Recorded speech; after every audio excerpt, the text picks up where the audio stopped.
Hey guys, I'm Zach. And I'm Tim. So, this is Plug and Play Podcast. We talk about tech. And video games. Lots of video games. Lots and lots of video games. We talk about Kickstarters. We talk about life. Talk about game news. I Can't Let You Win. We talk about video games. I think we covered that. I don't think so. We also talk about craft beers. We do talk craft beers. That's probably our favorite part. Exactly.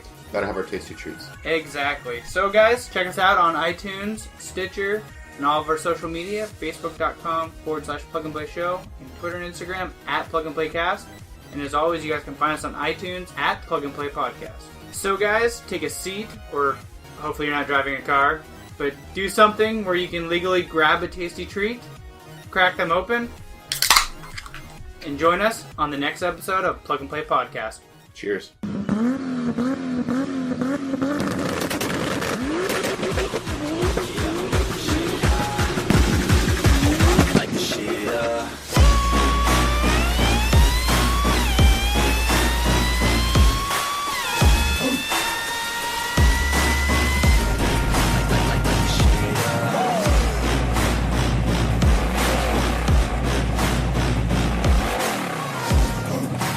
Welcome to the Modology Motorsports Podcast, Season 1, Episode 6. I'm Blake.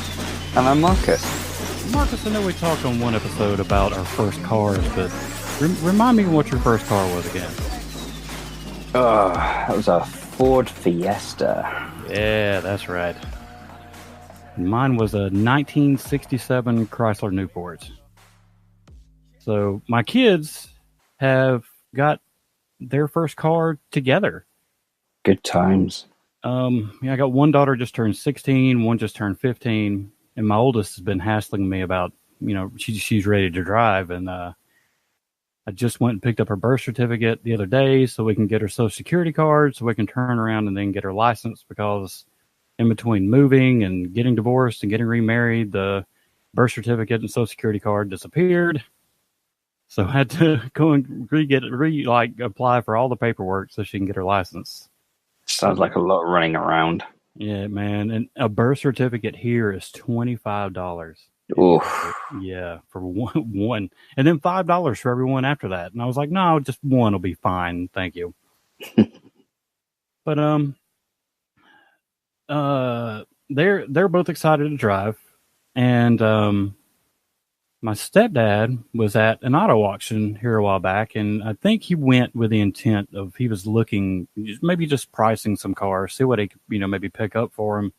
Because we talked about, we didn't want to get like anything like super nice for a first car. But he got a 2002 Toyota Corolla S for $450. So what type of car is that then? So I know what a Toyota Corolla is, but yeah, the S trim level, it had like an air dam on the front, some side skirts. The rear bumper is a little different. The engine may be a little different, but I'm not 100% sure. But it's it's an automatic. It's got power, everything. No sunroof though, I don't think. But, it came with a CD player instead of a tape deck. It had a couple upgrades of all black interior. It's nice. It was it was a police impound. Really? Yeah, apparently a guy that had it, well, all his stuff was still in it when we got it, or when they got it, and I was helping him clean it out. He, from what I understand, he got arrested for drugs. And just never went back to pick up his car once he got out. So wow, it's it's a 2002. It's only got 80,000 miles on it. It's got less than 100,000 miles. It looked like he had maybe run into a pole or something with the front, because the front bumper was cracked. So at the most, it needs a front bumper, some new tires, and that's about it. And that car is ready to go. It's cleaned out now. But I made a video that I'll put up here pretty soon, because I had some other problems that I'll talk about in a little bit with video editing. But I made a video of the girl's car, and I got the kids to tell me about their first car with all the vast car knowledge that but they don't have. So they tell me about all the features and everything on the Corolla. Yeah. Does it have aircon? It does. Ah, And I'm jealous. yeah. I am, because it's been terrible weather-wise. And I finally, after all the griping and complaining I've done on the podcast, I finally got the cylinder head pulled off the Accord. Yay. But that's as far as I've gone with it. It's just off. Yeah. It was about the same as taking off the Civic cylinder head. It's just the Accord motor is bigger and it sits like farther back in the engine bay. So it was a long way to like reach over in there, and it took me about a week to get it out, because the first day I got everything as far as I could go, and I felt like I'd been in a wreck after that. My back was hurting, my old man knees were hurting. I was like, oh God, this just is so far over in there to pull everything out of this car. But I got the valve cover off, getting ready to take the head bolts out, and I'm looking at the head bolts, and I'm thinking, what the fuck are these? It turns out I thought it was like a Torx head or something. I thought, I've never seen head bolts like this. Yeah. You need a 14 millimeter 12-point socket to get the head bolts off. All right. What were the bolts on your normal one? On the Civic, they were just like an 8-point or something like that, just a standard All right. socket will fit them. But of course, with the toolkit I've got everything but a 12-point socket. So, of course. Right. So it worked. The next day I found a socket there that would work. It was a 9/16, I think. Yeah. So I brought it home and pulled the head bolts out and just pulled the cylinder head with the intake manifold still attached to it, just all off at one time, and was so thrilled to be done with that.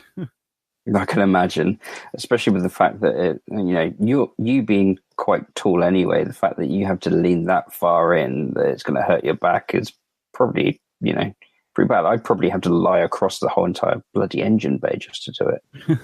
Right. See, with working on the Accord, though, I kind of mentioned to my boss at work, I said, I wish I had a canopy to put over this car to be able to work in the shade, because working out in the sun in the backyard is killing me. And he said, well, I told him I was looking online for one. And he told me, he said, well, don't buy one. He said, I've got one you can have. And I was like, really? And he said, yeah. He goes, but it's like a permanent canopy. Once you put it's big.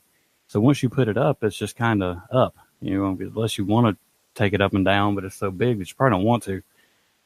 Well, I put it together. I assembled it, and you can almost park the entire Honda Accord under this canopy. That's a big canopy then. Was it like 8 foot? Yeah, it's huge, and it's tall, and it was a hell of a job trying to stand that up all by myself and get the canvas top on it.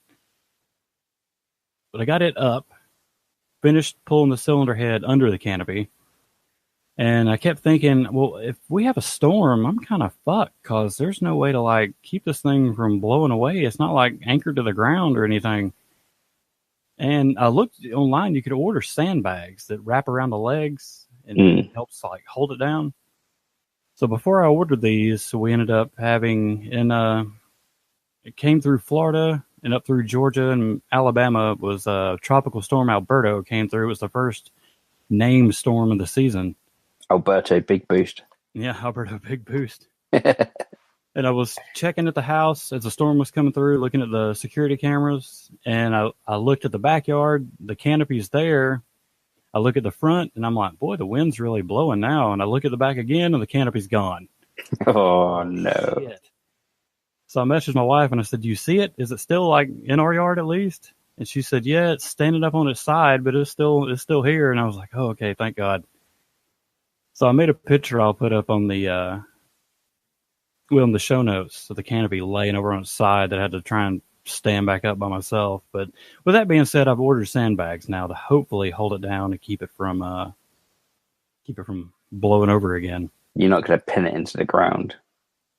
It comes with some earth anchors and the sandbags. I may use both. Let's see. Do it. Because it's huge. This is taller than me once it's up. Is this? I'm thinking it's maybe 10 foot, 11 foot tall. All right. 10 foot. So sort of 10 foot tall, what, 9 foot wide? Yeah, I think so. Damn. And I'd love to find some sides for it eventually to take, and that way I could put 3 sides up on it, just like pull the car up in there to work on it. Sounds like a good one to take to a car meet if you end up needing to work on your car. Right. Just keep it in the trunk. True. Yeah. But I know this isn't car related, but I keep talking about this video that I recorded for the kids and the video for the Accord head. Well, I get all that stuff on my computer. I go to hit the power button one day, and there's no picture. The screen it'll start to load, and then it goes black.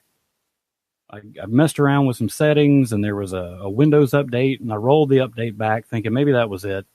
Nope, wasn't any of that. The video card died. Boo. Yeah, on the board of the video card with the fan hooks to it, like that whole section was burnt. So I don't know if the fan shorted out or what, but it killed it. It was garbage after that. And so I ordered a new video card, and I figured, screw it, while I was at it, there was one more CPU upgrade this computer could handle before I have to change everything out. So as a birthday gift to myself, I went ahead and ordered a CPU, and now this thing is the fastest it's ever been, and it's really nice now. All this stuff I got to say, I've got what? The Accord head, the kid's car. There was something else I've got. Let me see. There's one more. Accord head, Corolla. Oh, yeah. The dash cam clips. Now, just out of one town, Marcus, between 2 dash cams in one town, just me and my wife, we've got 31 clips so far. That's pretty ridiculous. 31 clips. Yeah, I told you people around here drive crazy. Damn. I'm not looking forward to coming over and seeing you guys. Yeah, you have to make sure you wear your seatbelt and everything when you ride with us. And you know what's going to happen? I'm going to end up having to rent a massive 4x4 bull bars or something like that. Right. Yeah, I wouldn't blame you either. Like I said, when you watch some of these, you'll be like, man, these people, God almighty. But so yeah, I got 3 videos to edit to hopefully get out before the end of the month. Now that I got the computer fixed. But besides yanking the Accord head off, that's about as much as I've done with the humidity and the storm coming through and the heat. Spring went real quick, and now it's summer apparently early this year. So that's all I got done. What about you, Marcus? So basically, the van died whilst I was on my way to work. I did post a video. It sounds horrendous. Sounds like somebody like hitting a jackhammer on the top of my engine, and we ended up getting it towed from my work because I managed to limp it there. I was like 2 roundabouts away from my work in the end, and they towed it to a garage not that far away from me. It was like a 15-minute drive in a place called Westbury. Right. And they had a little sort of like vague look over it. They've obviously listened to it and sort of thought to themselves that they can't deal with it, because what I later found out was that if you want to take the top end of the engine off and you want to retime it, you have to have specialist gear, and it's like costs a lot of money to get it fixed. So without the actual head on the vehicle, or the most of the front end of the van missing and dumped onto the back seat, I got it solid tow barred over from my house. So I got it solid tow barred from Westbury to my house, and then a couple of days later I got it tow barred from my house all the way over to Bristol. And they essentially took it all apart and had a proper look at it. And that turned out to be that it looks to me like the cam guides, the little sort of like buckets that they sit in. One of the buckets had disintegrated, and it has then shot itself all the way across the top of the head and destroyed the head, destroyed the cam, but thankfully hasn't destroyed anything else. So the whole bottom end of the engine's all good in the hood. But the top end of the engine is pretty much garbage, apart from the injectors, thank God, because that would cost me so much money to get them fixed. So we're looking at the moment at just the head. They haven't gone any further with that at the moment, so there might be a few other things, but I'm hoping that it's just going to sit at that point and we should be good. But unfortunately, that's cost me a lot of money already. So, yeah, if it's just the head and there's nothing else going on with it and there's no bottom end damage after they've pulled it properly apart, then I'm looking at $2,500, which is pretty hefty anyway. I didn't really want to do that, but we'll see how it all goes. But the guys that I'm dealing with at the VAG Centre in Bristol, they're really good guys. I would completely and absolutely say that if you had a Volkswagen or an Audi or something like that, they are the people to speak to around this area. They have done some. They got back to me really, really quickly with a very in-depth view of what was going on, of how they'd gotten to or what they got into at that point. And I'm really happy with their work so far. So we'll find out whether or not soon enough that that's what's left to do. And if it is, then I'll be spending $2,500 and I'll be happy, and hopefully I'll have it all back. We'll see from there. Can I add two things about the van real fast? Go on then. Number one, it's crazy that the one day you were filming is the day that it falls apart. Well, yes and no. So I was trying to do a YouTube video for like how you make your journeys to work interesting. So for me, yeah, that was not interesting in the way that I like. So I was actually, in that video, I was driving my boring way in. So for me, it's like turn right out of my house and literally just follow the road until you hit a roundabout and then turn left, go up a dual carriageway, follow that up, roundabout, turn left, turn right, another roundabout, and then you're at my work. So that was the interesting one. Well, no, sorry, the boring one. The interesting one was going to be filmed the next day. So to show, my interesting way into work that has lots of little curves and dips and all the rest of it, some blind corners, some really fast bits, and some nice tight corners that were like tricky and all the rest of it. That keeps me amused in the morning, but no, unfortunately, I didn't get to that point. It blew itself to pieces, like you heard, and I thankfully wasn't stuck on the side of the road, and I was close enough to work that I managed to limp it all the way there, albeit sounding like somebody was sledgehammering it, and God knows what. It sounded awful. I'm not sure what you thought of it when you heard it, because I think you heard it before anyone else anyway, because I sent you a clip, but it was absolutely awful. It made my heart hurt just listening to it. I was like, oh no. Yeah, exactly. I mean, I was hoping at that point that it hadn't destroyed itself enough that it had thrown stuff through the turbo. And as far as I'm aware at the moment, everything else is all good in the hood. It's literally just the head and the cam. The injector's all good. All the rest of it are good. So the other thing I wanted to bring up was I thought maybe they were really over exaggerating like how much it was going to be to fix, the cylinder head on that van, until I looked up a Volkswagen Eurovan around the same year in the United States. Yeah. Just buy like the head gasket set. Mm-hmm. Where for the Accord it was like $70 for the head gasket set. For the V6, the VR6 Volkswagen engine, it was $300 and something. Yeah. The gasket set. I was like, holy shit.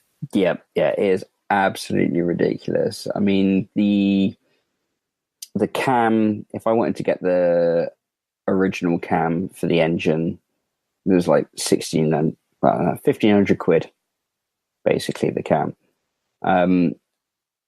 So far at the moment, I'm quite lucky in the fact that they are the people that I've spoken to and I've taken it to are specialists, and so they have a lot of these engines hanging around. So I get a better deal at the moment, and they seem to like me. They actually looked at the YouTube video of the van throwing its hissy fit and making the clanging noises, and they were like, all right, okay, well, this is what we think it is. And it to be fair, what they actually turned around and said to me that they thought it was pretty much turned out what it was. So they were 90% right with how much damage they thought had actually been done to the engine. So, I think from now on, if I have anything issue-wise with the van, I'm probably going to take it there from now on. Admittedly, it took me about an hour and a half, I think it was, to get towed from my house to that place, whereas it would normally take me about 40-50 minutes if I was driving normally. Right. So it was pretty bad. But if you're happy to wait and have a look at the video that I'm going to pop up soon, with the time lapse and a couple of other bits and pieces on there, I stuck a few cameras on to show me going there and back. Well, just there, I think, in the end. Yeah, just there, and we'll see how it looks. But I'll edit that and hopefully get that up in the next day, I'm thinking. That's pretty much all that I can say about the van at the moment. After that, did a little bit of work on the Mini. So I've managed to get the front hub replaced that got slightly mangled when the left-hand side wheel at the front decided to part ways with the rest of the vehicle and disappear off into a ditch. And whilst I was there, I decided when I replaced the hub that I might as well get a stud kit, because whilst I was on the side of the road trying to get everything done, trying to cross-thread a bolt into the actual original hub that had rejected the wheel, as it were. I was sat there thinking to myself, I wish I didn't have to hold a 17-inch wheel onto a hub with my knees whilst trying to cross-thread, bolts into the hub. It was absolutely awful. I've never been so annoyed in my life trying to do anything. So I was like, right, the first thing I'm going to do whenever I get anything done to this Mini is get a stud kit and get it so that I can hang the wheel off the studs and then bolt the wheel up. I don't have to worry about anything then. It was absolutely ridiculous. So I got all of that sorted. I then went through and had a look at the lower ball joint, which is still pretty mangled at the moment. I've got a replacement, but I haven't done that yet, unfortunately. I haven't had much of time. I've been running around trying to get, with the good weather, I've been trying to get the garden out the back of my house all sorted out for the kids and the rest of it. So I've not had as much time as I've wanted to trying to get much done on the car. But I haven't done that, and there's one thing that's waiting as well, which is the anti-roll bar drop link. So I've got it, but I'm waiting to put it in at the moment. But apart from that, I'm mulling over the idea of pulling the engine out of the Mini and doing a full overhaul. So strip the whole entire thing into all of its constituent parts and see what's going on. So basically, when I took it out for the initial test run, when the wheel came off, I noticed a fair amount of smoke that was popping out the back end of the vehicle when I was driving it. Uh-oh. Yeah, so I mean, it wasn't ridiculous. It was enough that it concerned me, but it could be a bunch of different things. It could be fuel vapor sitting around that hasn't been burnt off in the headers that I had got built up. So obviously it's been sat around. It's not really been moved properly. It's been doing nothing. So there's a lot of fuel that's floating around on top of the head. There's a lot of crap that's floating around in it. It's been welded all up and all the rest of it. So I was wondering whether or not some of that's to do with it. So when I did the actual hub, I looked at it and it was still giving a little bit of smoke off. Nothing major, just like a couple of whiffs of smoke here and there. And I don't know whether or not I'm being a little bit too over sensitive with the engine or not, but I'm thinking that before I do a proper break-in with the car and learn it and figure it all out so that I can get the corner speeds and all the rest of it done, I don't know whether or not I'm just going to rip the whole entire engine out of the front end of the thing and do a full service on the supercharger and all the rest of it or not. But I think in the next few days or so, I'll probably come to the conclusion of what I want to do and then start getting stuff sorted for it. But that's pretty much it for the Mini. Have you thought about or buying another engine and building the second engine to just swap out when I have, but it's one of those things. Minis, VW transporters, and all the rest of it over here, they have the fun thing that a lot of people refer to around here as scene tax. You ever heard of that before? No. What's that? So basically, people that are into the scene of minis or VW transporters or something like that, they end up sort of paying over the odds for stupidly like crappy things, like such as tiny little nuts and bolts that people can't get hold of very easily, but then they will just add a lot of extra money on top of it because of that and the fact that people like those vehicles. So unfortunately, minis have fallen into that over here, where people will quite happily, add an extra 20, 30 pounds onto a price of something just because it's for a Mini of that era, because a lot of people are into that at the moment and trying to get stuff for it. So unfortunately, at the moment, I have looked at a few engines online, but I can't really warrant spending the money on it. One, because I'm getting married soon and I'm trying to put money into the wedding. But two, because I'm looking at some of the money that people are asking for stuff, and it is absolutely ridiculous. A 150 quid engine can be going for like £300-400. Yeah. It is ridiculous. They put so much money onto it. And on top of that, a lot of people are like, it's not an engine that's been in a car for the last couple of years, so I can't guarantee it runs. And like, well, what's the point in getting it then? And you turn around and you say to them, all right, I'll give you 100 quid for it. And they'll turn around and go, you're joking me, mate. And I'm like, no, it doesn't run. It's not proven to run. So, prove to me that it runs and then I'll buy it for full price. If not, then I'm going to offer you 100 quid for it, because I don't know whether or not I'm just going to buy it for the head on its own, or just like a couple of things that might work on it that aren't completely bollocks. They can't even, some people can't even guarantee what the mileage that engine's done on. So, for me, it's pointless. But for some people, they are so desperate to get these things that they'll pay through the nose for it. And it's not something that I want to do. So, I'm not going to get suckered into it. It's time to get a Honda Civic. No. Dirt cheap. All of it. Yeah, apparently so.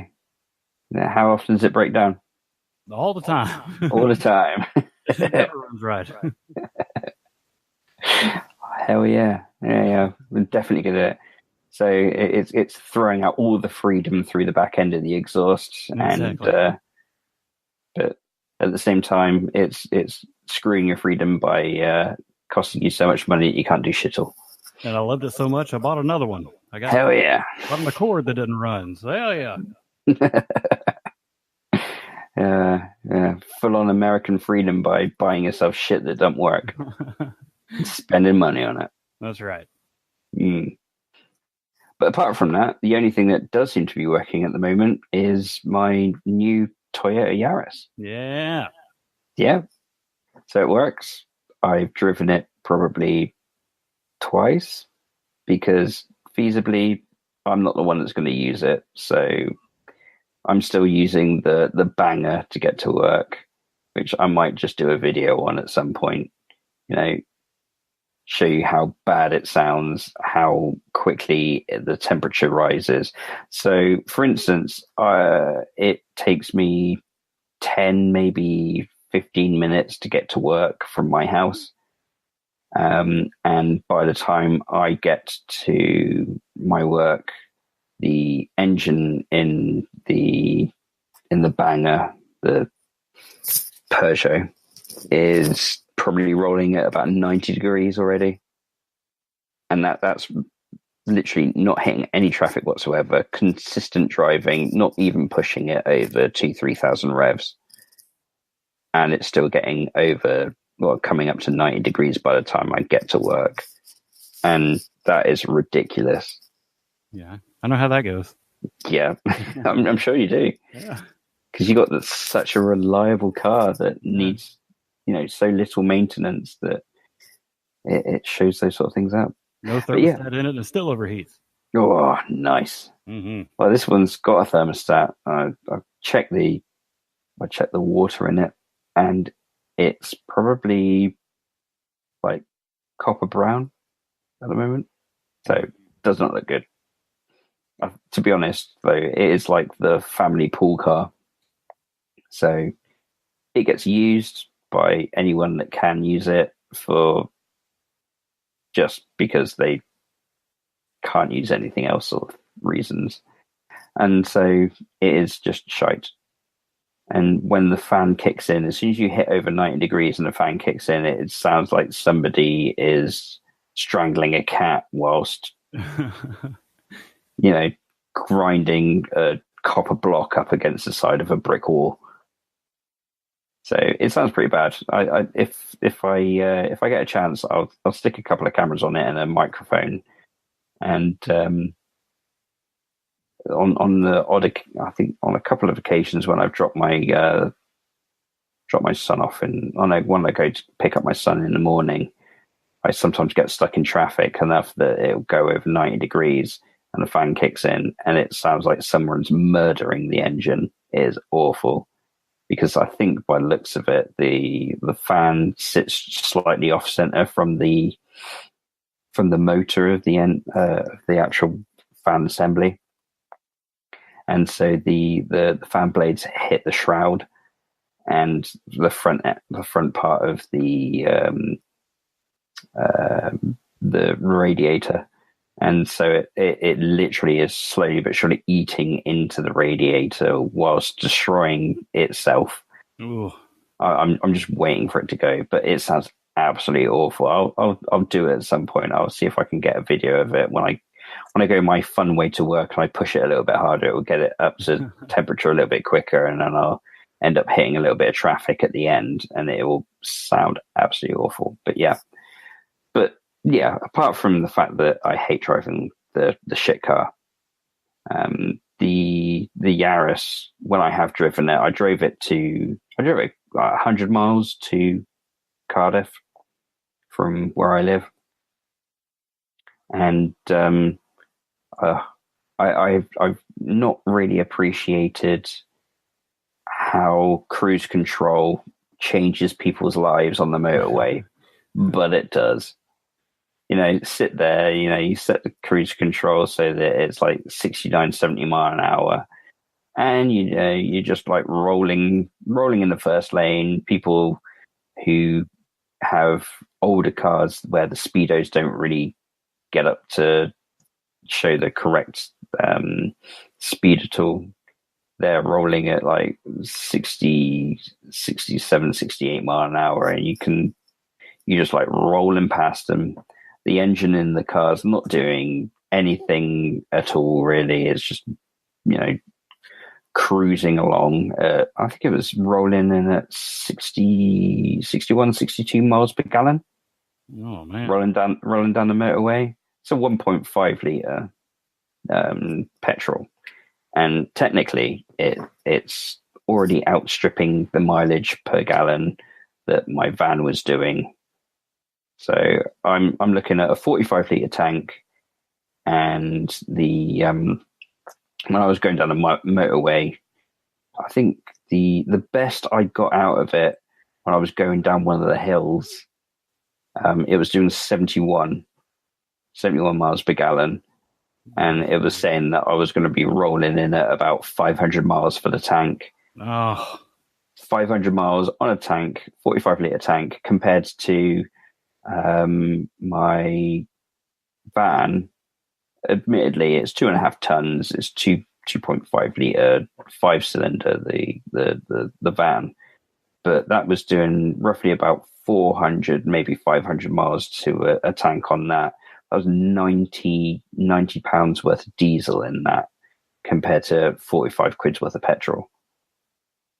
So I'm really liking the fact that the Yaris, for a long journey, it's a nice light car. Oh yeah, it's got cruise control. It will sit there all day, just like chugging away quite happily, telling me left, right, and centre when people are getting too close to me, or telling me if I need to brake, if people are being dicks.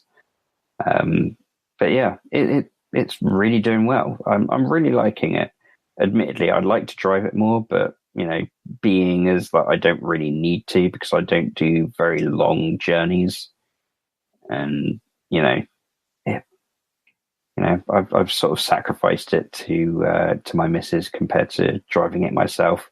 Uh-huh. Except for if I go on a long journey, I'm not going to take the shit box down the motorway. I like how you're saying. Yeah, well, I just decided to let my wife have it. Yeah. I just decided to let my wife have it. That's so my nice. my wife to be. Yeah, I'm very nice. I'm very nice.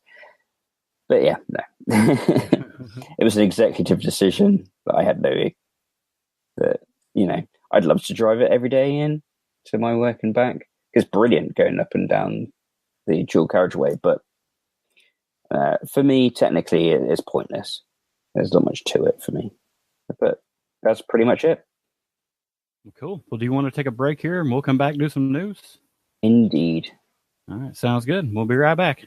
Who says there's nothing good on the internet anymore? Welcome back to the Geek Cave Podcast. I'm Darren. Jed Savage. What's my name? Oh, man. Identity theft is real. And it hurts. I'm the real Chad Savage. I'm the real Chad Savage. Have you had this You're problem? a dick. The Geek Cave Podcast, powered by BuzzTime and Shirtosaurus.com. Downloading now on iTunes and Podbean.com. This episode's pit stop is the mass airflow sensor. Usually located in the plastic housing between the engine and the air filter, the mass airflow sensor measures the volume and the density of air entering the engine. The sensor sends a signal to the engine computer, which then uses the measurements to help calculate fuel delivery and spark timing. Engines require precisely controlled air and fuel mixture and spark timing in order to function properly, in which the mass airflow sensor plays an important part. When a vehicle's mass airflow sensor is faulty or defective, it can cause a variety of problems, and usually results in very poor engine performance. Odds are you'll end up with a check engine light and some of the following possible symptoms. The engine is very hard to start or turn over. The engine stalls shortly after starting. The engine hesitates or drags while under a load. Hesitation and jerking during acceleration. Excessively rich or lean idling. In most cases, the faulty mass airflow sensor has a specific code that will generate during computer diagnostics. Most auto parts stores will diagnose check engine lights for free and let you know if your mass airflow sensor is faulty. That's all for the pit stop today. We'll see you in the pits on the next episode.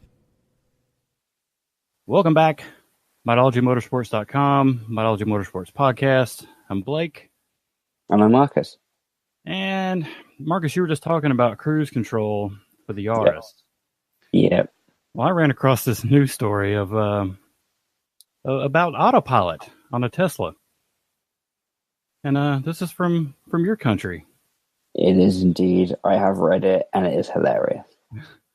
So this guy has a Tesla Model S, and he was cruising down the highway, had it in autopilot mode. And if I'm not mistaken, with autopilot on a Tesla, it'll do lane changes and keep the speed consistent. But occasionally, I think it makes you like touch the steering wheel. I think. Yeah, it'll make you touch the steering wheel every certain amount of time.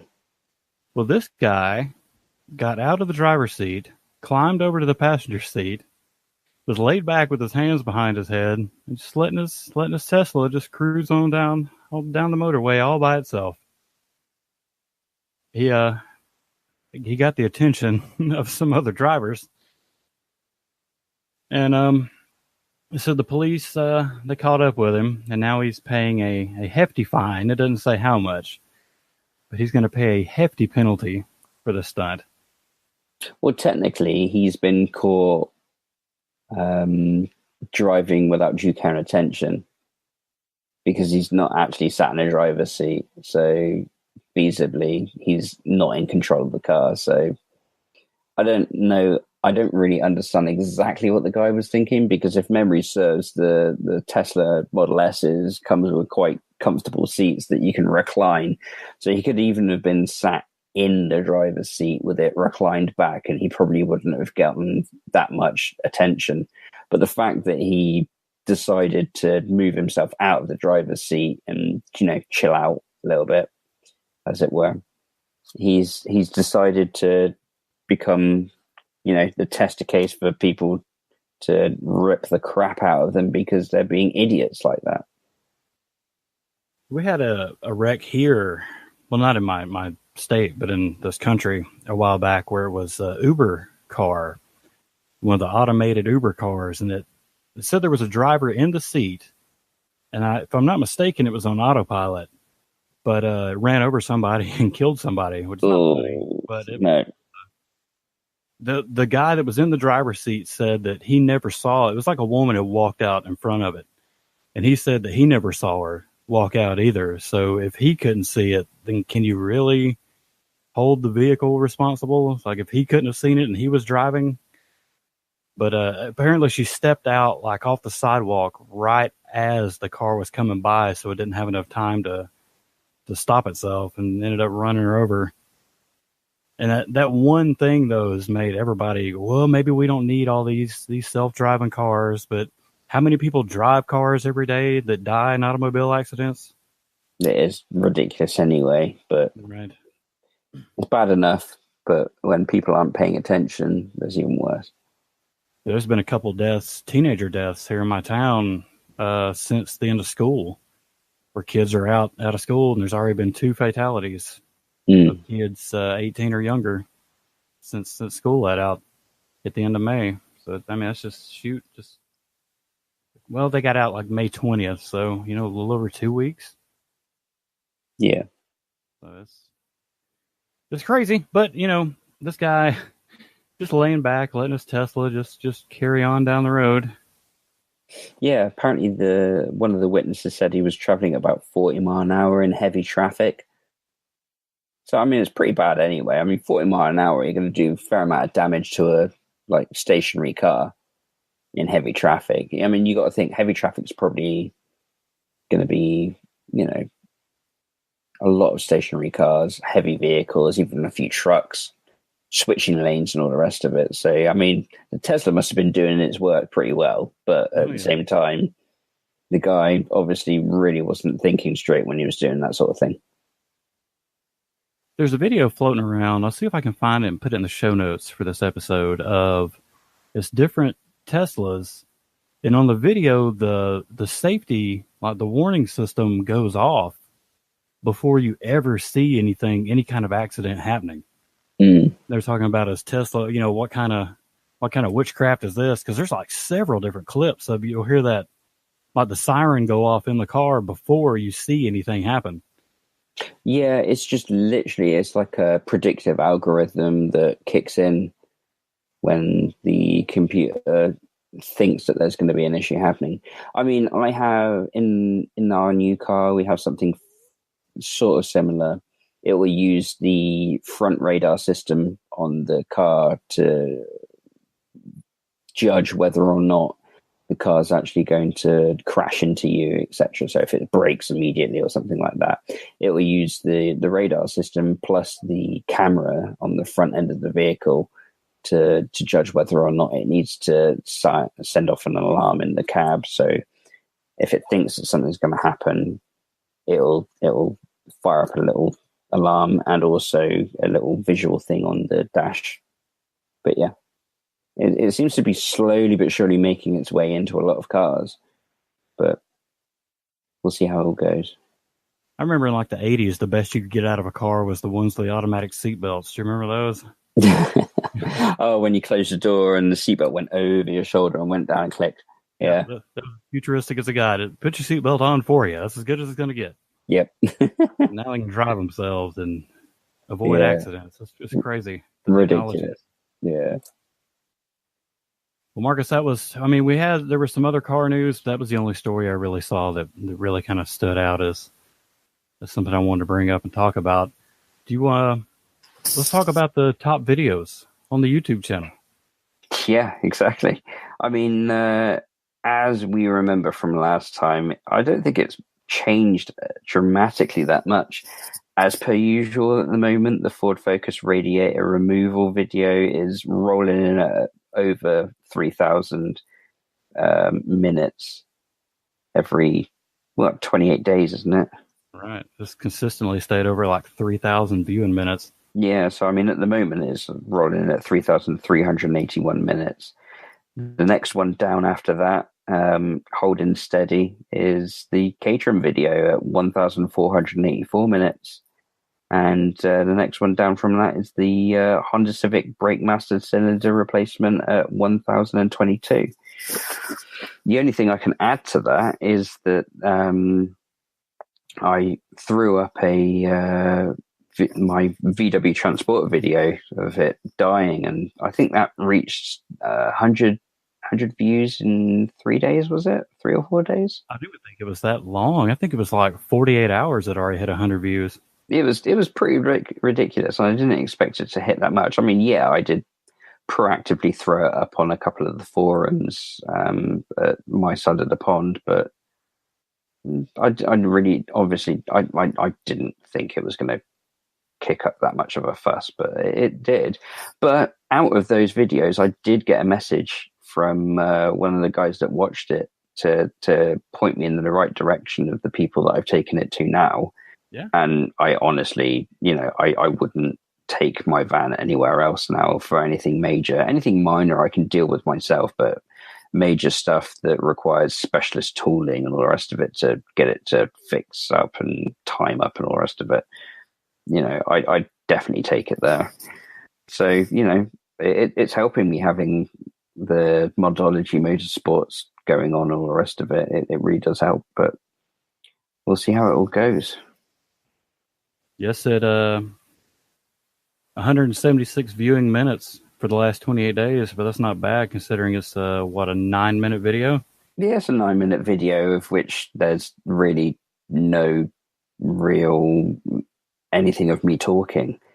I think I give it a little bit of an intro, and then the rest of it is just a video of it dying and getting to there, and then me turning around, opening up the bonnet, turning around, making it listen to the wonderful masterpiece of sound that's coming from the engine bay at that time, and then me turning around saying it's bollocks, and then the video cuts out, and that's it, done. So to be honest, with the lack of effort that got put into that video, it had a fair few views, and I didn't expect it to happen. But I'm happy it did. But at the end of the day, we're trying to make sure that we get as many views as possible and get as many people liking it. I think there was a few people that ended up adding themselves to the YouTube channel as subs at that point as well, wasn't it? I think so, yeah. think we had a good month of 4 or 5 subs. Yeah, it's been a very positive month. We had some people drop out too. So if you're not subscribed, we had one person drop out. Fuck that guy. So if you're not subscribed to the YouTube channel, go ahead and subscribe. You know what else you can do after you subscribe? We got these stickers. Oh yeah, definitely. You can get your very own Modology Motorsports logo sticker. Just head over to modologymotorsports.com and click the store page, and there they are. They're available in black and white. Which remind me, after the show, I've got something to tell you about that. Oh, I'm excited. Good news. Oh, okay, good. But I guess we can go ahead and wrap it up for this week. We ran a little over time-wise. This episode should have already been up by now, but with the computer problems, I wasn't able to record. Yeah, and because I'm shit and I don't really have a decent computer and I run off a laptop, I couldn't really help out and get it all done any earlier. But if you're having your own computer problems, or it's too hot where you are, or your Honda's overheating, or your van head's rattling.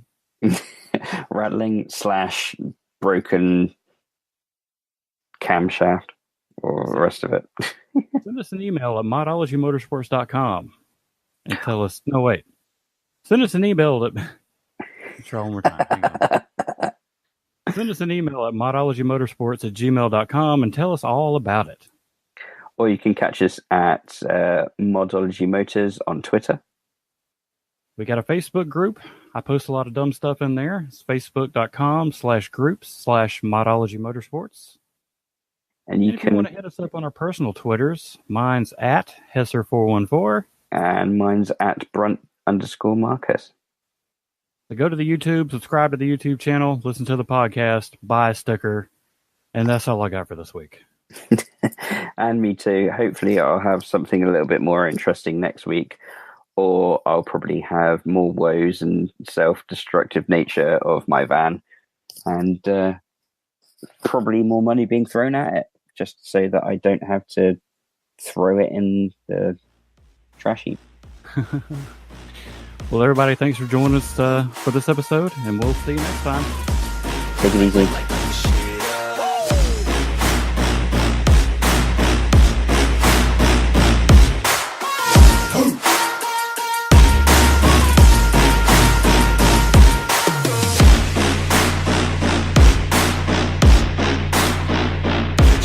With the best, you fucking with the facts.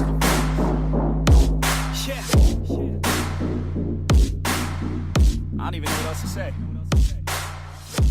I'll let that 808 right out though. Yeah. You're gonna have to hang on for a second, Blake. Sorry. Okay. I've got somebody at the door. All right. Hello? You right? It's 6B, yeah? No. 6A. 6A. Go on, Dill, in. Okay. Yeah. Do you know where 6B is? 6B's just back that way. Back that way, yeah? Yeah. They did 6A and then they did 6B. So you're 2. I think it's 2 that way. Sorry for this. That's right. Sorry. Fucking idiots trying to deliver a takeaway. Fuck 6B. Yeah. Fuck 6B. Fucking annoying. Right.